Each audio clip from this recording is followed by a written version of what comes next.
Hello everyone, कैसे हो आप सब। आई होप आप सभी अच्छे होंगे। तो इस वीडियो में हम बात करेंगे कुछ महत्वपूर्ण परीक्षाओं से संबंधित अपडेट के बारे में, जैसा कि जेएसएससी सीजीएल जेपीएससी चेयरमैन को लेकर बातें जो निकल कर आ रही है उसके बारे में, लेडी सुपरवाइजर का रिजल्ट कब आने वाला है, जेटेड एग्जाम को लेकर क्या प्रावधान अभी तक किए गए हैं, सिलेबस में बदलाव हुआ या नहीं हुआ, फिर आपका सहायक आचार्य परीक्षा का जो रिजल्ट है वो कब जारी हो सकता है, किस तरह से होगा, वो सारी चीज़ें यहाँ पर डिस्कस करने वाले हैं।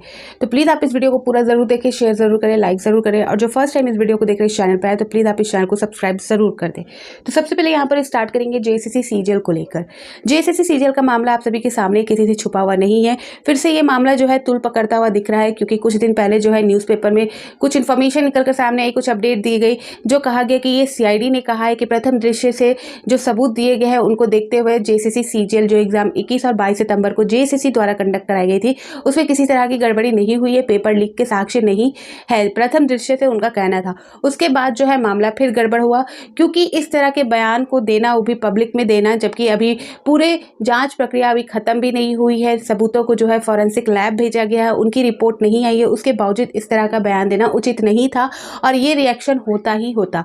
ठीक है, क्योंकि ये जो मामला है ये बहुत सेंसिटिव है, यहाँ पर जो है बहुत लोग की भावनाओं से जुड़ा है, बहुत लोगों के अभिमान से जुड़ा है, बहुत लोगों के जो यहाँ पर परिश्रम से जुड़ा हुआ मामला है, तो यहाँ पर इस तरह का बयान नहीं देना चाहिए था। उसके बाद जिन्होंने शिकायत की थी, जिनके द्वारा ये कहा गया था कि परीक्षा में गड़बड़ी हुई है, पेपर लीक हुआ है, उनके द्वारा साक्ष्य भी दिए गए थे, तो उनका कहना था कि उनके सामने कुछ और बताया गया और बोला गया, उनको यहाँ तक कि बोला गया कि आप कुछ भी बातें जो है पब्लिक में ना लाएं, बट उनको ये सारी चीज़ें बोली गई, सारी चीज़ें छुपाने को या ढकने को बोला गया और बाद में जो है इस तरह के बयान पेपर में देखने को मिले। तो ज़रूरी था, ये रिएक्शन होता ही होता है, क्योंकि जो सच था वो उन्होंने लाया। अगर आप सीआईडी वाले अपडेट को जो इन्फॉर्मेशन आई थी उसे सही मानते हो, तो जो शिकायतकर्ताओं ने जो सबूत दिए, जो बातें निकल कर आई, तो उनको भी आपको सही मानना होगा।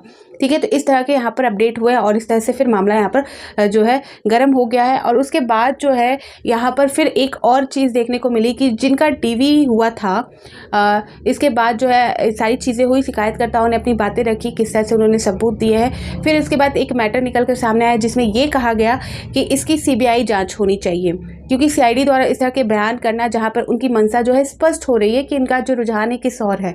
अगर सीआईडी द्वारा सारी चीज़ों की जांच निष्पक्ष तौर पे होती है या होगी, या कोर्ट में जो निर्णय आएगा, तो उन सारी चीज़ों को देखते हुए जो है वो चीज़ पता चल जाएगी जो अगली सुनवाई होगी।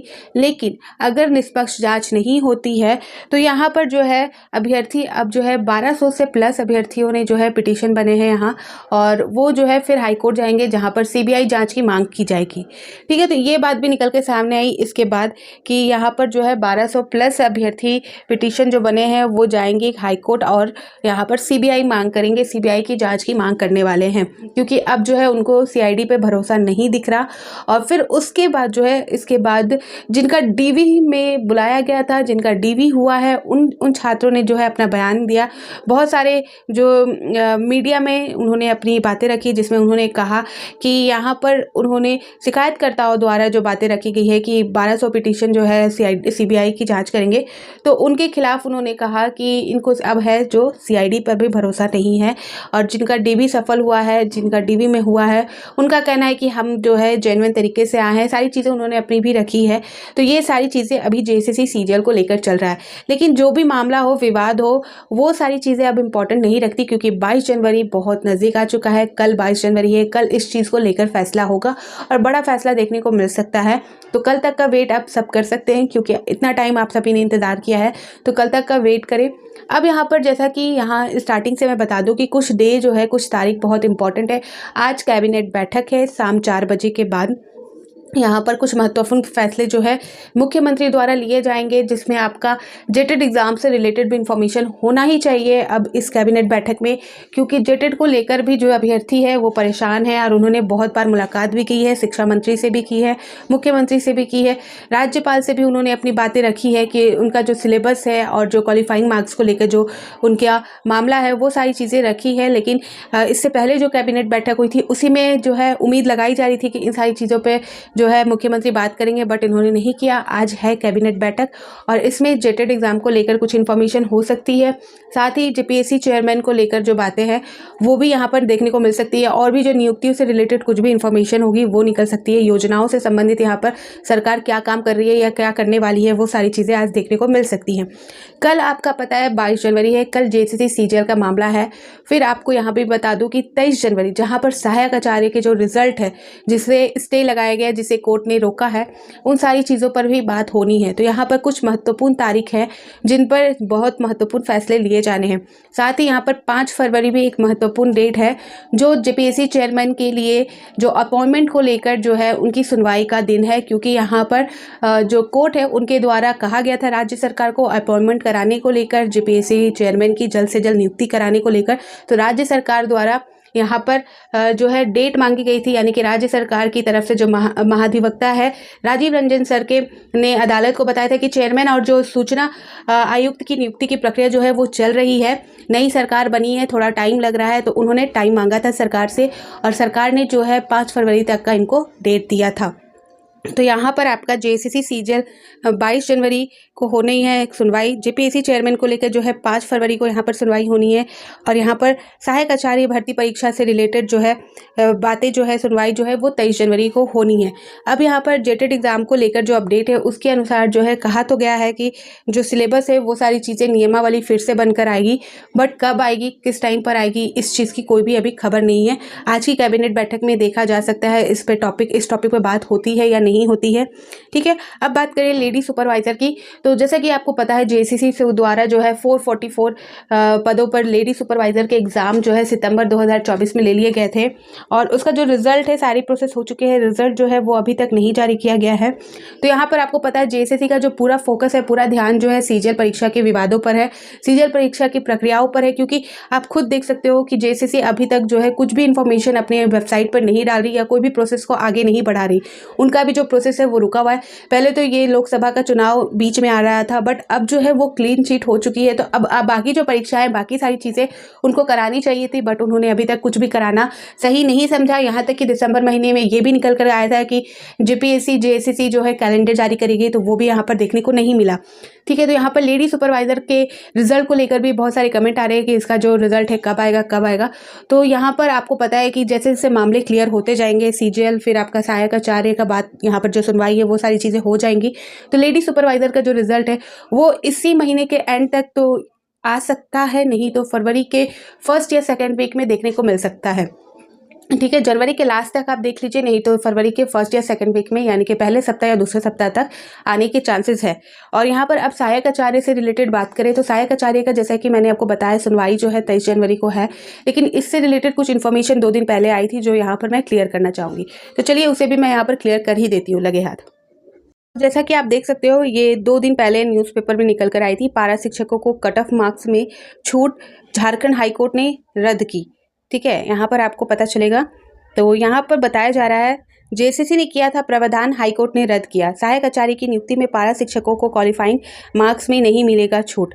यहाँ पर देख सकते हैं झारखंड में 26,001 सहायक आचार्य की नियुक्ति में पारा शिक्षकों की क्वालिफाइंग मार्क्स में छूट नहीं मिलेगी। झारखंड कर्मचारी चयन आयोग यानी कि जेसीसी द्वारा किए गए प्रावधान को हाईकोर्ट ने रद्द कर दिया है। पारा शिक्षकों को दिए गए विशेष छूट के खिलाफ दायर याचिका में सुनवाई करते हुए chief justice MS Ramchandra Rao और जस्टिस दीपक रोशन की कोर्ट ने शुक्रवार को यह फैसला सुनाया। खंडपीठ के अपने फैसले में कहा कि नियुक्ति प्रक्रिया में पारा शिक्षकों को क्वालिफाइंग में छूट देना सही नहीं। ठीक है, यहाँ पर देख सकते हैं याचिकाकर्ता द्वारा कहा गया है कि कृष्णचंद्र लहदर व अन्य ने इस नोट को सुनिश्चित किया कि याचिकाकर्ता का कहना है कि किसी विशेष प्रकार के उम्मीदवारों को परीक्षा में न्यूनतम योग्यता अंक प्राप्त करने के मापदंड में छूट देना भारत के संविधान अनुच्छेद 14 का उल्लंघन है। पारा शिक्षक श्रेणी के उम्मीदवारों को पहले से ही 50% आरक्षण दिया गया था और न्यूनतम योग्यता अंक प्राप्त करने से यह छूट मनमानी है। खंडपीठ ने कहा कि पारा शिक्षक श्रेणी को छूट देने के लिए जारी आदेश को बिना पारा शिक्षकों के अभ्यर्थियों का चयन सूची तैयार की जाएगी। तो यहाँ पर जो है छूट जेसीसी द्वारा ये दी गई थी, प्रावधान किया गया था, बट यहाँ पर जो है कोर्ट ने इसे खारिज कर दिया है। और ये एग्ज़ाम जो है ये ऑलरेडी सारे एग्ज़ाम हो चुके हैं यहाँ पर, लेकिन इसका भी रिजल्ट जो है अभी नहीं आया है। क्योंकि यहाँ पर कोर्ट ने स्टे लगाया है राज्य सरकार से, जो है बातें, जो राज्य सरकार की जो बातें हैं, निर्देश दिया गया उनके द्वारा क्या बातें निकल कर सामने आ रही है इस परीक्षा को लेकर, उसकी सुनवाई जो है आपको मैंने बताया 23 जनवरी को है। तो ये सारी चीज़ें हैं। अभी फ़िलहाल सहायक आचार्य वाला जो एग्ज़ाम है वो अटका हुआ है और यहाँ पर किसी तरह का देखने को नहीं मिल रहा है कि ये मामला जल्दी क्लियर होगा या नहीं होगा। राज्य में सहायक आचार्य भर्ती परीक्षा को लेकर हाईकोर्ट का बड़ा निर्णय है। तो जैसा कि मैंने आपको बताया, तो इस तरह का यहाँ पर मामला देखने को मिल रहा है सहायक आचार्य से रिलेटेड। यहाँ पर आप देख सकते हो, बताया जा रहा है कि प्रार्थी की ओर से कोर्ट को बताया गया था कि सरकार सहायक आचार्य की जो नियमावली है 2022 को संशोधन करके 24 में जो है नई नियमावली लाई थी, जिसमें क्वालिफाइंग मार्क्स लाने में पारा शिक्षकों को छूट दी गई थी। ठीक है, और पूर्व की नियमावली में सभी को 30% क्वालिफाइंग मार्क्स लाने के बाद ही अन्य विषयों की उत्तर पुस्तिका की जांच का निर्णय था, लेकिन नई नियमावली ऐसा नहीं है। यह पूरी तरह से गलत है। कोर्ट ने नई नियमावली को असंवैधानिक करार देते हुए रद्द करने का आग्रह किया है। ठीक है, यहाँ पर आपको क्लियर हो गया। तो यहाँ पर जैसा कि जेएससीसी ने प्रावधान किया था कि पारा शिक्षकों को छूट है, बट यहाँ पर उस चीज़ को कोर्ट ने खारिज कर दिया है। तो यहाँ पर अब पारा शिक्षकों को भी क्वालिफाइंग मार्क्स लाना होगा, तभी जाके बाकी उत्तर पुस्तिका जो है आंसर शीट की जांच की जाएगी। यहाँ पर आप देख सकते हो पारा शिक्षकों को भी लाने होंगे क्वालिफाइंग मार्क्स। तो यहाँ पर जो 30% क्वालिफाइंग मार्क्स रखे गए थे वो अब सभी के लिए पारा शिक्षकों को भी यहाँ पर लाना होगा। ठीक है, यहाँ पर जो है इस सारी चीज़ों का जो है प्रभाव रिजल्ट पर देखने को मिल सकता है, क्योंकि यहाँ पर 13,000 प्लस पारा शिक्षकों ने इसके लिए एग्ज़ाम दिए हैं और उन पर डायरेक्ट इफेक्ट पड़ेगा, क्योंकि यहाँ पर कोर्ट ने सीधी जो क्वालिफाइंग मार्क्स जो नियमावली बनाई गई थी जेसीसी द्वारा उसे खारिज कर दिया है। यहाँ पर आप देख सकते हैं कोर्ट के फैसले से प्रभावित हो सकता है परिणाम। कोर्ट के फैसले के बाद सहायक आचार्य नियुक्ति परीक्षा का परिणाम भी प्रभावित होगा। नियुक्ति परीक्षा में आधे यानी कि 13,000 पद पारा शिक्षकों के लिए आरक्षित है। इसमें 11,670 शिक्षक पात्रता परीक्षा पास पारा शिक्षक है और न्यूनतम अंक लाने में छूट नहीं मिलने से इन्हें नुकसान हो सकता है। ठीक है, 13,000 पदों पर सीधे समायोजन की मांग। तो इस तरह से यहाँ पर कोर्ट ने जो है बातें की है और साथ ही यहाँ पर सीटेट को लेकर भी जो मामला चल रहा था, आप देख सकते हो सीटेट पर नहीं आया फैसला। सहायक आचार्य नियुक्ति परीक्षा में सीटेट पास अभ्यर्थी भी शामिल हुए। सुप्रीम कोर्ट ने फैसले को अभी लंबित है। सुप्रीम कोर्ट के फैसले के आधार पर लाभ मिलना या नहीं मिलना तय होगा। तो यहाँ पर ये मामला अभी बहुत लंबा जाने वाला है, क्योंकि बहुत सारे मामले हैं, एक ही मामला यहाँ पर नहीं दिख रहा। यहाँ पर बहुत सारे मामले इन्वॉल्व है और सारी चीज़ों की अलग अलग सुनवाई होती है, सारी चीज़ों के अलग अलग एविडेंट होते हैं, प्रूव होते हैं, साक्ष्य होते हैं, सारी चीज़ें अलग होती है। तो यहाँ पर मामला अभी क्लियर होता हुआ नहीं दिख रहा है कि जल्द से जल्द ये मामला क्लियर होगा और सहायक आचार्य की जो रिजल्ट है वो जारी होगा। ठीक है, तो यहाँ पर सहायक आचार्य से रिलेटेड ये इन्फॉर्मेशन थी। आई होप मेरी सारी बातें आप सभी को क्लियर हो गई होंगी। तो अभी कुछ डेट जो है वो बहुत इंपॉर्टेंट है, यानी कि आज कैबिनेट बैठक है, उसमें क्या निकल कर सामने आता है, नियुक्तियों से संबंधित क्या इन्फॉर्मेशन होती है वो देखने वाला रहेगा। कल 22 जनवरी है, जहाँ पर जेएसएससी सीजीएल को लेकर महत्वपूर्ण फैसले हो सकते हैं। 23 जनवरी जहाँ पर सहायक आचार्य को लेकर जो है बातें निकल कर आएंगी, सहायक आचार्य परीक्षा को लेकर जो सुनवाई है वो होनी है। 5 फरवरी जहाँ पर जेपीएससी चेयरमैन के अपॉइंटमेंट को लेकर इंपॉर्टेंट अपडेट देखने को मिल सकता है। तो इन सारी चीज़ों को जो है जो महत्वपूर्ण चीज़ें हैं जिसके वजह से सारी प्रक्रियाएं रुकी हुई है, सीजीएल की वजह से जेएसएससी कोई काम नहीं कर रही, आगे कोई इन्फॉर्मेशन नहीं कर रही, कोई नियुक्ति परीक्षा नहीं ले रही, कोई प्रक्रिया नहीं करवा रही। जेपीएससी चेयरमैन की वजह से जेपीएससी द्वारा जितनी भी नियुक्तियाँ होती हैं वो नहीं हो रही। तो ये सारी चीज़ें जो है इंपॉर्टेंट है और इन सारी चीज़ों को जल्द से जल्द क्लियर होना बहुत ज़रूरी है। तो फिर मिलती हूँ नए अपडेट के साथ। आप सभी के क्या कहने हैं कमेंट सेक्शन में ज़रूर बताइएगा। तो बाय बाय।